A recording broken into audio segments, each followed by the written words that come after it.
Get a day start. Sir, 2007 has been a year of persistent challenge and of determined response by the government.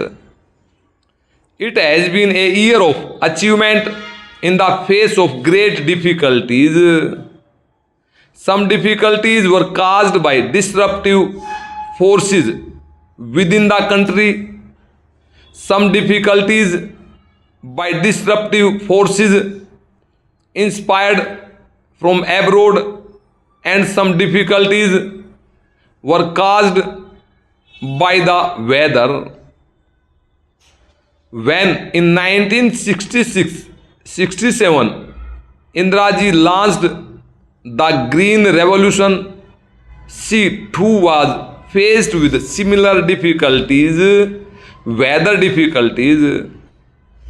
It was her farsightedness that has given our economy the strength and resilience with which it has met the present crisis, with which we have been able to meet the present crisis entirely through our efforts and our endeavor.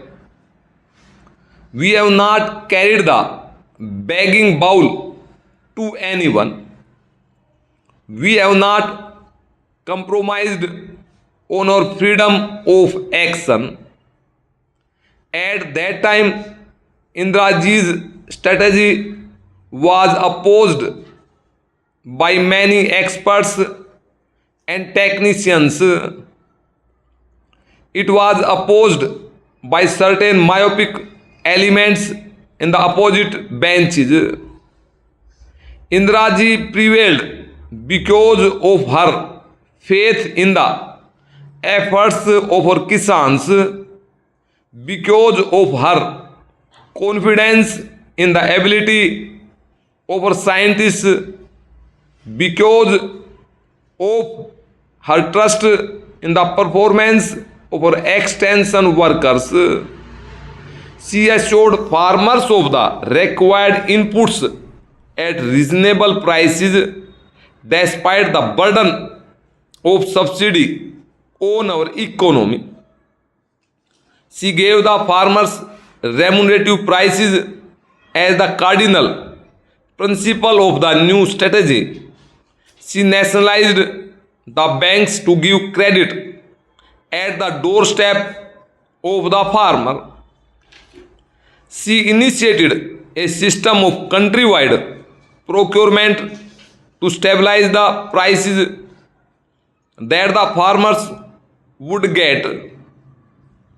Indiraji ensured that a strategy looked to the interests of all sections of a rural community, not just the farmer, but also the small and marginal cultivator, landless laborer, and even the rural artisan.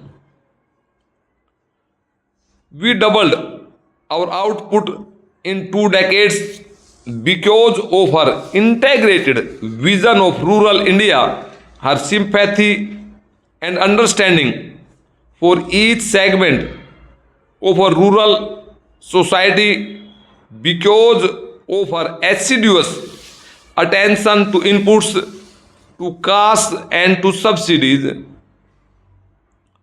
Today, after 4 years of bad monsoon, 2 years of poor rains, followed by 2 years of severe drought, we can hold our heads high and look to the future with confidence, because Indiraji laid the foundations which were sure, sound and secure.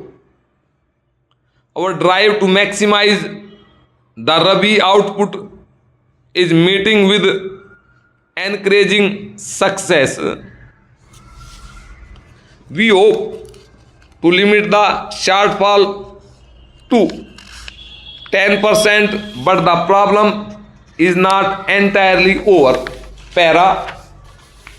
I would like to know from the Honorable Minister why in the matter of the constitution of electricity boards many of the states have not implemented the provisions of the bill and what the central government have done to ensure that these electricity boards are constituted in all the states as desired in the provisions of the original act.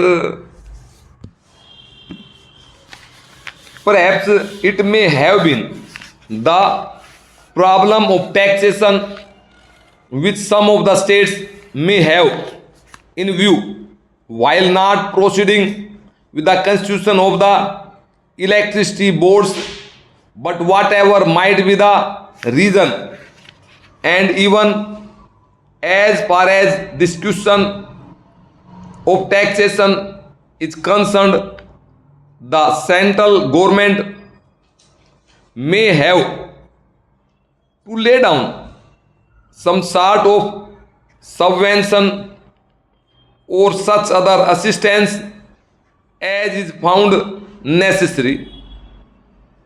I think that this matter of the constitution of the electricity boards throughout all the states is of vital importance and should be looked into by the central government to ensure that necessary steps are taken in the remaining states for the constitution of these boards.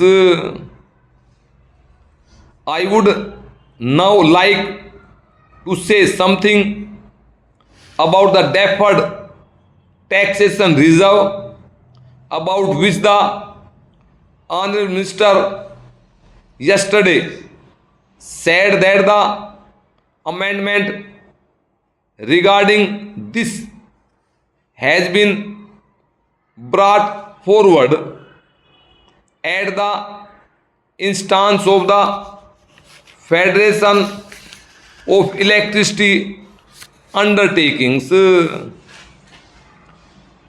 The whole complication arises due to the fact that the provisions of the Income Tax Act and the provisions of the Electricity Supply Act are contradictory to each other.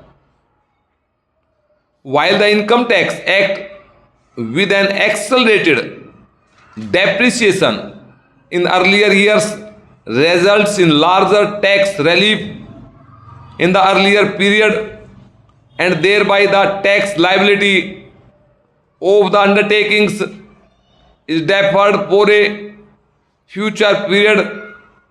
The Electricity Supply Act restricts the provision of depreciation to a much lesser degree, and to that extent the profits of the electricity undertakings in regard to the income tax, development and depreciation rates are restricted. That act lays down a smaller depreciation as compared to what is allowed under the Indian Income Tax Act. What has now been done has been put with certain restrictions that it does not really solve the demand that was put forward by the Federation.